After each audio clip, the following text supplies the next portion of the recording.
Valentine's day কে আমরা সবাই না বলবো তো ইনশাআল্লাহ? কিভাবে না বলবেন? এলাকায় এলাকায় যুবকদের মধ্যে সচেতনতা সৃষ্টি করে লিফলেট বিতরণ করবেন, পারবেন না ইনশাআল্লাহ? যুবক ভাইয়েরা যাদেরকে আল্লাহ তাআলা দ্বীনের বুঝ দিয়েছেন, আমি আপনাদের উদাত্ত আহ্বান করতে চাই, প্রতিটি এলাকায় এলাকায় 14ই ফেব্রুয়ারি উপলক্ষে কোনো প্রকার শয়তানি ক্রিয়াকর্ম করতে দেয়া যাবে না। এলাকায় এলাকায় লিফলেট বিতরণ করবেন, মসজিদ থেকে ইমাম সাহেবদের নেতৃত্বে যুবকদেরকে কাউন্সেলিং করতে বের হবেন। কোন অবস্থাতে আমরা পশ্চিমা ভ্রষ্টামি, পশ্চিমা নষ্টামি, পশ্চিমা নোংরামি, পশ্চিমা অসভ্যতাকে আমাদের দেশে আমদানি করতে দেব না। আমাদের এই দেশের যুবকদেরকে নষ্ট করতে আমরা দেব না। সেজন্য আমরা সবাই চেষ্টা করব তো ইনশাআল্লাহ।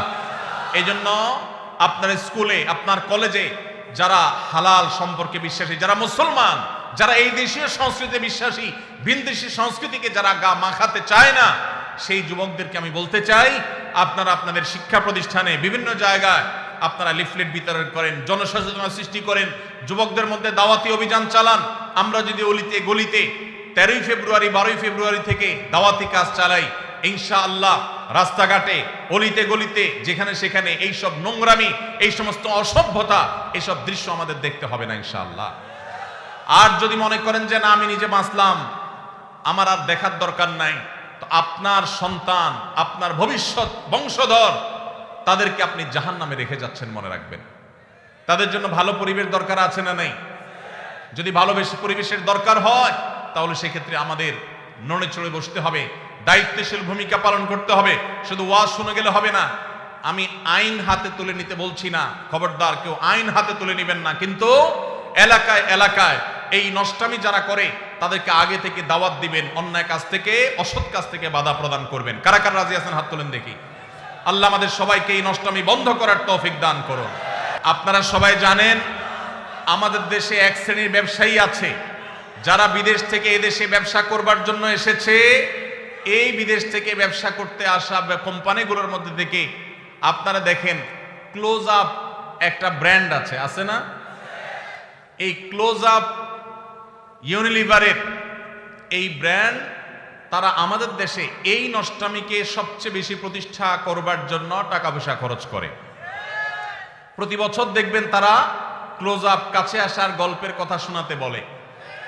এই কাছে আসার গল্প বলতে কোন সন্তান পড়ালেখা থেকে দূরে সরে গেছে, সে আবার সুপথে আসছে, পড়ালেখার পথে ফিরে আসছে, সেই যুবকের গল্প তারা শুনতে চায় না।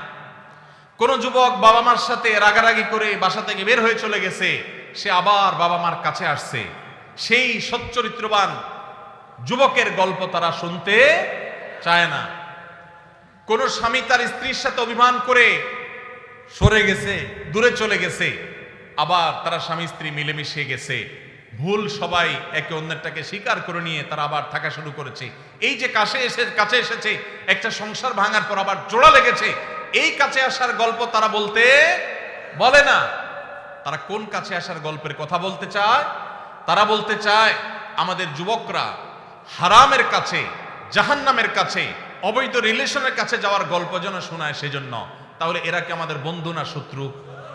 এরা কি আমাদের বন্ধু না শত্রু? যেই যুবক বাপমা থেকে দূরে সরে গেছে, সেই যুবক বাপমার কাছে ফিরে আসলে এই কাছে আসার গল্প আমাদের জন্য সুখকর। যেই যুবক পড়ালেখা ছেড়ে নষ্ট পথে চলে গেছে, সে সেই পথ থেকে ফিরে এসেছে, এটা আমাদের জন্য সুখকর। যেই যুবক মাদকের দিকে চলে গেছে, সে মাদক ছেড়ে আবার সুস্থ জীবনে ফিরে এসেছে, এটা আমাদের জন্য আনন্দের। যেই স্বামী স্ত্রীকে রেখে চলে গেছে, যেই স্ত্রী স্বামীকে রেখে অভিমান করে চলে গেছে, সে আবার ফিরে এসেছে, এই কাছে আসার গল্প আমাদের জন্য সুখকর। কিন্তু ক্লোজ আপ এবং এই জাতীয় যে সমস্ত কোম্পানিগুলো আমাদের যুবকদের ইমানের চেতনাকে ধ্বংস করবার নীল নকশাকে তারা বাস্তবায়ন করতে চায়, তারা এই সমস্ত কাছে আসার গল্প শুনতে বা শোনাতে চায় না। তারা চায় আমাদের যুবকদের হারামের কাছে যাওয়ার গল্প শোনাতে। হারামের কাছে যাওয়ার গল্প শোনাতে যারা আমাদের যুবকদেরকে উদ্বুদ্ধ করে, যারা যুবকদেরকে উস্কানি দেয়, এই তথাকথিত কাছে যাওয়ার পরের যে গল্প, কোন যুবক হারাম সম্পর্ক করতে গিয়ে, তথাকথিত কাছে আসার গল্প রচনা করতে গিয়ে তার পড়ালেখার জীবন শেষ হয়ে গেছে। কোন যুবক হারাম পথে আসতে গিয়ে, হারামের কাছে আসতে গিয়ে বাবা মার সাথে সম্পর্ক শেষ হয়ে গেছে। কোন মানুষ হারাম সম্পর্ক করে হারামের অবৈধ সম্পর্কের কাছাকাছি যেতে গিয়ে তার বৈধ স্ত্রীর সাথে তার ডিভোর্স হয়ে গেছে। এই তথাকথিত কাছে আসার গল্পের পরের যে ঘটনাগুলো, সেগুলো আর তারা আপনাকে বলবেন। আপনাকে বলবেন, যুবক কিভাবে তুমি কাছে এসেছো হারামের, সেই গল্প শোনাও। সেগুলো দিয়ে তারা ভ্যালেন্টাইন্স ডে, অর্থাৎ খ্রিস্টানদের সাধু ভ্যালেন্টাইন্স ডে, যেটাকে না জেনে না বুঝে মুসলিম যুবকেরা তথাকথিত ভালোবাসা দিবস মনে করে যেটাকে উদযাপন করে খ্রিস্টানদের কাজ করছে, সেই দিবস উপলক্ষে তারা সে সমস্ত গল্পকে নাটক আকারে টেলিভিশন উপস্থাপন করে। মুসলিম নামধারী ন্যূনতম আত্মসম্মান বোধ থেকে সম্পূর্ণরূপে মুক্ত, যাদের মধ্যে কোনো আত্মমর্যাদা নাই মুসলমান হিসাবে, এরকম নামধারী মুসলমানেরা সেই সমস্ত তথাকথিত ভালোবাসার নাটককে তারা উদযাপন করে, সেগুলোকে তারা উপভোগ করে, সেগুলো দেখে তারা মজা নেয়। এটা ঈমানের সাথে যায় না। আপনি ঈমানদার হলে আপনার ঈমান হরণকারী এই আয়োজনকে আপনি কখনো অ্যাপ্রিসিয়েট করতে পারেন না। এই বিদেশিরা আমাদের দেশ থেকে প্রত্যেকটা ঘরে ঘরে এদের পেস্ট, এদের সাবান, এদের আইটেমগুলো বিক্রি করে আমাদের ঘর থেকে তারা চাঁদা তুলে তারা বিদেশে নিয়ে যাচ্ছে। আবার আমাদেরই টাকা আমাদের কাছে বিক্রি করে যে টাকা তারা ইনকাম করে, সেটা দিয়ে আমাদের সমাজে তারা বিষ, এটা তারা 14 দিকে ছড়িয়ে দিচ্ছে। অতএব এদের বিরুদ্ধে আমাদের দাঁড়াতে হবে কি হবে না? এরা যদি এই সমস্ত শয়তানি কর্মকাণ্ড না ছাড়ে, আল্লাহর জন্য এদের এই আইটেমগুলো আমরা বর্জন করতে পারবো তো ইনশাআল্লাহ? ইহুদিদের এই সমস্ত পণ্য আমার মুসলিম ভাইয়ের উপরে বোমা হয়ে ফিলিস্তিনে পড়ছে, আমার গাজাকে শেষ করে দেওয়া হয়েছে, আমার এলাকাতে এসে এই বাংলাদেশে তারা বোমা মারতে পারছে না, কিন্তু আমাদের যুবকদের চরিত্রের উপরে তারা বোমা মারছে। অতএব এদের পণ্য কেনা থেকে আমরা বিরত থাকবো তো ইনশাআল্লাহ। এদের পণ্য দোকানদার ভাইরা যেন না রাখে, সেজন্য তাদেরকে আমরা দাওয়াত দেব, ঠিক আছে না ইনশাআল্লাহ?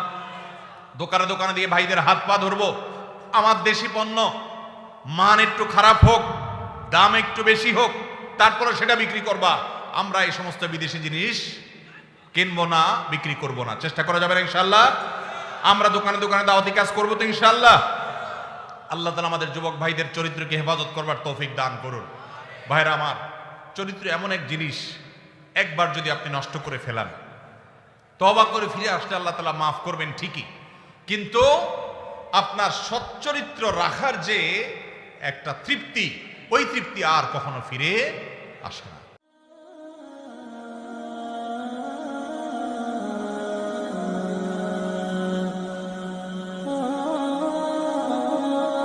Solution TV 24